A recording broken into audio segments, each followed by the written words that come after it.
Bienvenue sur Africa 24 dans cette nouvelle édition du Morning News. Voici les titres de l'actualité. 2023 est une année décisive pour le Soudan du Sud, pays meurtri par des années de guerre civile. La période de transition entre dans sa dernière phase avec des élections programmées pour fin 2024. Mais l'accord de paix revitalisé de 2018 reste fragile. Détail à suivre dans cette édition. Le Ghana a célébré le 6 mars le 66e anniversaire de son indépendance, des festivités placées sous le signe de l'unité nationale alors que le pays fait face à une grave crise économique entre inflation record, effondrement de la monnaie locale et dette colossale. Et la 5e conférence des Nations Unies pour les pays les moins avancés se tient jusqu'au 9 mars à Doha, au Qatar. Les dirigeants et représentants de 33 pays africains participent à cette rencontre qui a notamment abordé ce lundi 6 mars le défi de la transformation numérique, un enjeu de taille pour le continent africain. Mais tout d'abord, en République démocratique du Congo, s'engage-t-on vers le glissement du calendrier électoral? La question se pose après les propos tenus le 4 mars par le président Félix Tshisekedi lors de la conférence de presse tenue conjointement à Kinshasa avec son homologue français Emmanuel Macron. En évoquant la situation chaotique qui prévaut dans l'Est congolais, le chef de l'État s'est interrogé sur la pertinence de la poursuite du processus d'enrôlement débuté en décembre dernier dans un contexte d'instabilité qui pourrait remettre en question le respect du calendrier électoral, une supposition qui a indigné une partie de l'opposition qui n'a pas manqué de lui rappeler l'expiration de son mandat le 23 janvier 2024 à minuit. De son côté, la CENI, Commission électorale nationale indépendante, a tiré ce lundi la sonnette d'alarme concernant la situation financière ainsi que l'identification et l'enrôlement des électeurs. Également dans l'actualité, l'Afrique du Sud a un nouveau vice-président en la personne de Paul Machatilé. Sa nomination a été annoncée ce lundi 6 mars par le président Cyril Ramaphosa lors d'une allocution télévisée. Les portefeuilles de l'électricité ainsi que celui de la planification, du suivi et de l'évaluation ont également été remaniés. Dans un contexte où le pays est confronté à sa pire crise énergétique depuis des décennies, notons que la nomination de Paul Machatilé, qui est également vice-président du parti au pouvoir ANC, survient près d'un mois après la démission de David Mabouza. Le Soudan du Sud est entré en 2023 dans la dernière étape de sa phase de transition. Le représentant spécial du secrétaire général pour le Soudan du Sud l'a rappelé le 6 mars, alors qu'il présentait devant le Conseil de sécurité de l'ONU les activités de la MINUS pour la période allant du 1er décembre 2022 au 15 février 2023, un sujet de la rédaction. 2023, une année déterminante pour le Soudan du Sud, marquée par des années de guerre civile. Ce jeune pays est dirigé depuis février 2020 par un gouvernement d'union nationale dont le mandat a été prolongé de 2 ans avec une nouvelle feuille de route pour l'organisation d'élections programmées pour fin 2024. En conséquence, nous voyons 2023 comme une année décisive et comme un test pour toutes les parties à l'accord de paix. Nous pensons qu'il y a des obstacles clés que les parties doivent franchir afin de positionner avec succès le Soudan du Sud pour achever la dernière étape de la phase de transition l'année prochaine. Malgré l'accord de paix revitalisé de 2018 et le partage du pouvoir entre le président Salva Kiir et son rival, le premier vice-président Riek Machar, les violences armées continuent d'ensanglanter ce pays riche en pétrole. La MINUS, l'une des missions onusiennes les plus coûteuses au monde avec un budget annuel de 1,2 milliard de dollars, a été sollicitée par le gouvernement sud-soudanais pour aider à l'organisation des élections dans un climat sécuritaire qui reste précaire sous tous les aspects. Le Soudan du Sud reste l'un des endroits les plus dangereux pour les travailleurs humanitaires. Malheureusement, en janvier de cette année, 3 travailleurs ont été tués dans l'exercice de leurs fonctions. 9 ont perdu la vie en 2022. Reste à savoir si le fragile accord de paix subsistera jusqu'à la fin de la période de transition, surtout après la décision prise le 5 mars sans concertation par le président Salva Kiir de limoger la ministre de la Défense Angelina Teny, épouse de Riek Machar, ainsi que le ministre de l'Intérieur Mahmoud Solomon. Une violation de l'accord de paix revitalisé, selon le mouvement populaire de libération du Soudan en opposition, le parti de Riek Machar. 6 mars 1957, 6 mars 2023, le Ghana a célébré ce lundi le 66e anniversaire de son indépendance. Une fête placée sous le signe de l'unité nationale alors que le pays traverse des difficultés économiques et sociales. Le Ghana est d'ailleurs officiellement entré en défaut de paiement de ses dettes externes le 17 février dernier. Plus de détails avec Mildred Diamo. Placé sous le thème « Notre unité, notre force, notre raison d'être », le Ghana a célébré le 6 mars 2023 le 66e anniversaire de son accession à l'indépendance.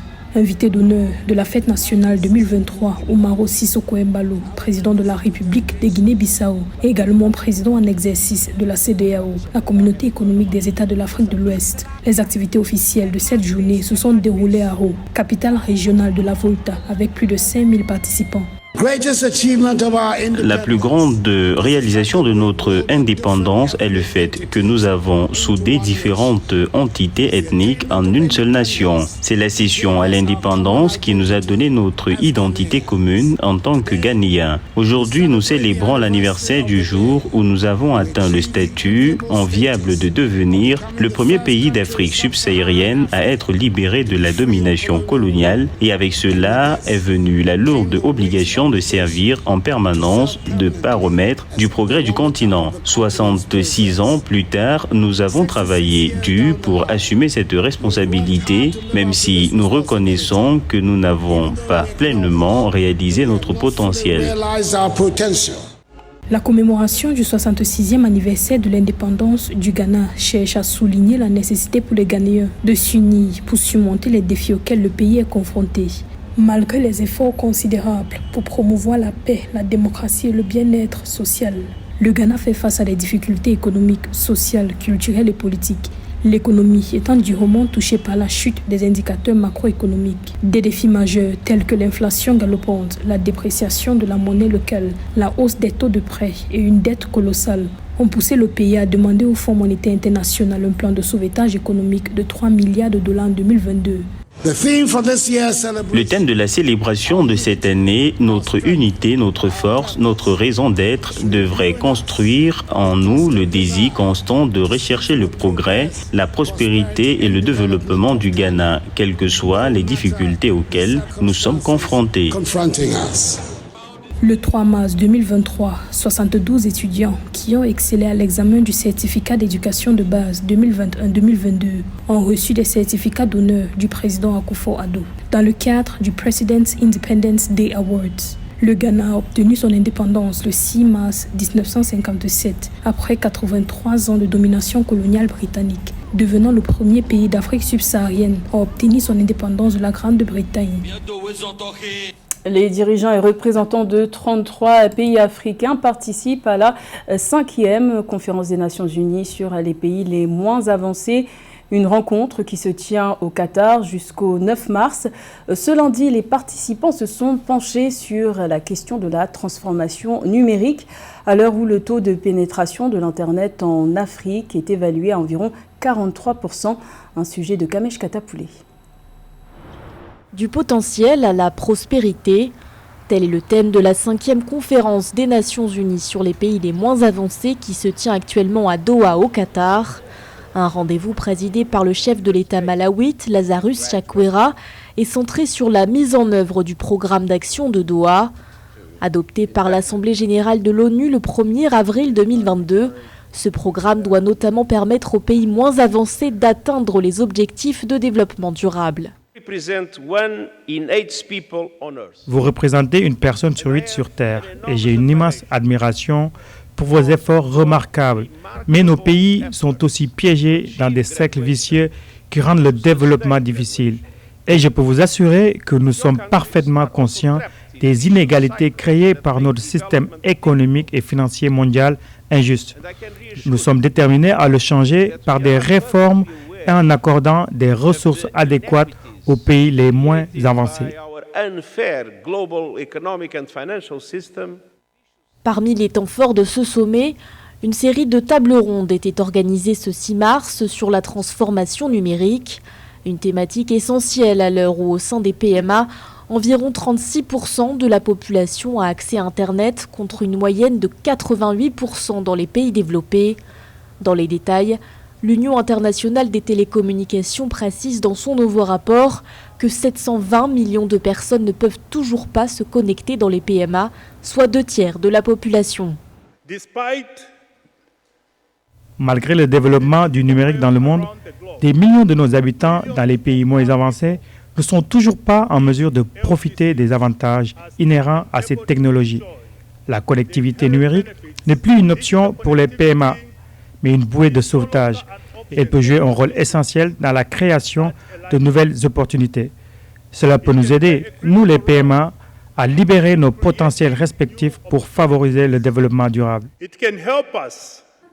Pour réduire cette fracture numérique, des initiatives ont été prises à l'instar du programme Airband lancé par Microsoft en 2017.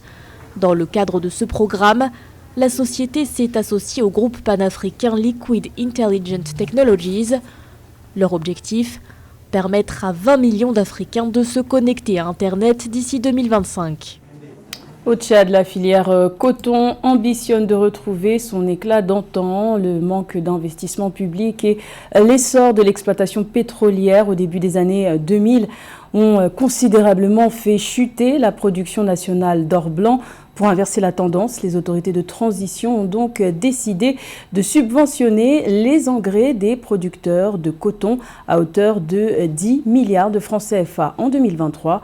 Reportage de notre correspondant au Tchad, Mohamed Ramadan. Depuis près d'une décennie, le Tchad a perdu sa place de producteur privilégié de coton au niveau mondial.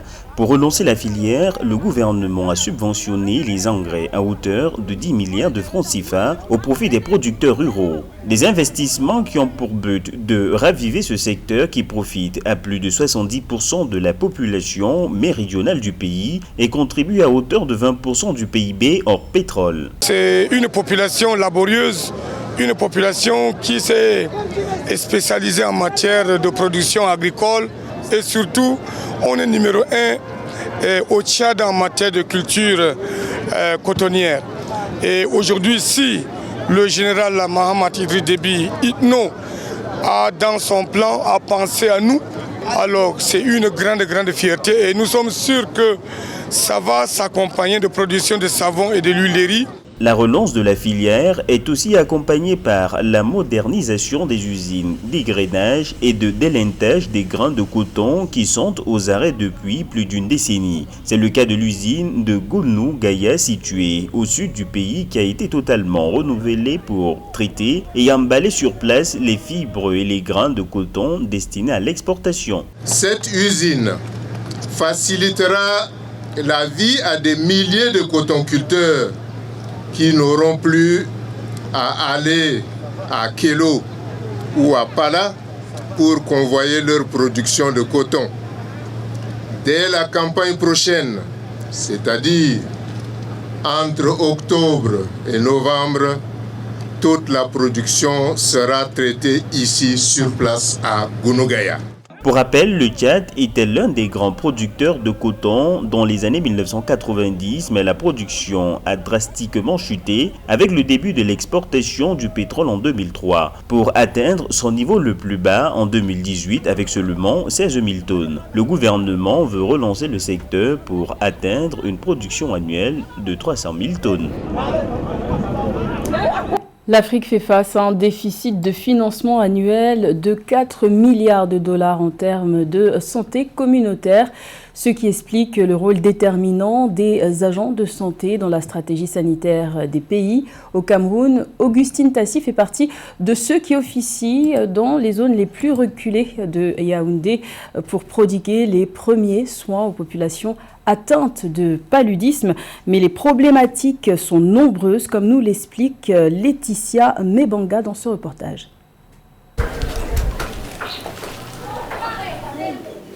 Augustine Tassi, agent communautaire âgé d'une 50aine d'années, se déploie dans les zones difficiles d'accès de la capitale pour prodiguer des conseils et soins de santé aux populations qui vivent dans des conditions précaires. Ce matin, elle se rend dans le district de Nkolbison, plus précisément à Namnam, une banlieue de Yaoundé. Son sac à main ne contient pas toujours la quantité d'intrants suffisant pour remplir sa mission. De nombreux enfants restent mal soignés ou n'ont pas accès à un suivi rigoureux, mais les gestes de base d'Augustine suffisent la plupart du temps à sauver des vies. Bon, par semaine, je peux sortir 4 ou 5 fois par semaine. Et par jour, je fais 10 ménages maxi.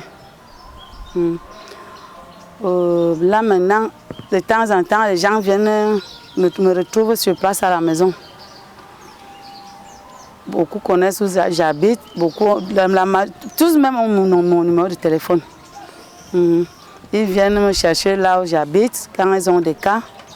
Bon, il y a encore beaucoup à faire. Le statut de l'ASC, parce que vraiment, vous-même vous voyez, nous souffrons sur le terrain. Conscient des efforts que ce travail demande à ses agents, des ONG et associations militent aussi pour ces femmes qui s'impliquent souvent par leurs propres moyens auprès de l'État pour demander une meilleure considération de leur travail à travers un plaidoyer au gouvernement pour qu'elles puissent toucher un minimum salarial et être fournies en matériel et médicaments de qualité. C'est l'action d'Impact Santé Afrique qui se déploie également au quotidien avec ces dames pour s'assurer qu'elles ont le matériel minimum pour effectuer leur travail. Le rôle de l'agent de santé communautaire, que ce soit un homme ou une femme, son rôle est de s'occuper des problèmes de santé des membres de sa communauté, la communauté dans laquelle l'ASC vit. C'est-à-dire, il va faciliter la prise en charge des maladies, des cas simples, de paludisme, de diarrhée et d'infections respiratoires aiguës. Il va également s'intéresser à les sensibiliser, à les donner des activités de promotion de la santé, de prévention, les encourager à aller à la formation sanitaire. Il va faciliter la référence des cas graves parce qu'il y a des cas de maladies que l'ASC ne peut pas soigner. Il a des critères de gravité qu'il connaît. Dès qu'il y a un critère de gravité, l'ASC doit référer ce membre de la communauté vers la formation sanitaire la plus proche pour une meilleure prise en charge. Les agents de santé communautaire se déploient activement depuis de nombreuses années auprès des personnes défavorisées et espèrent de meilleures conditions de travail suite au plaidoyer des associations auprès de l'État.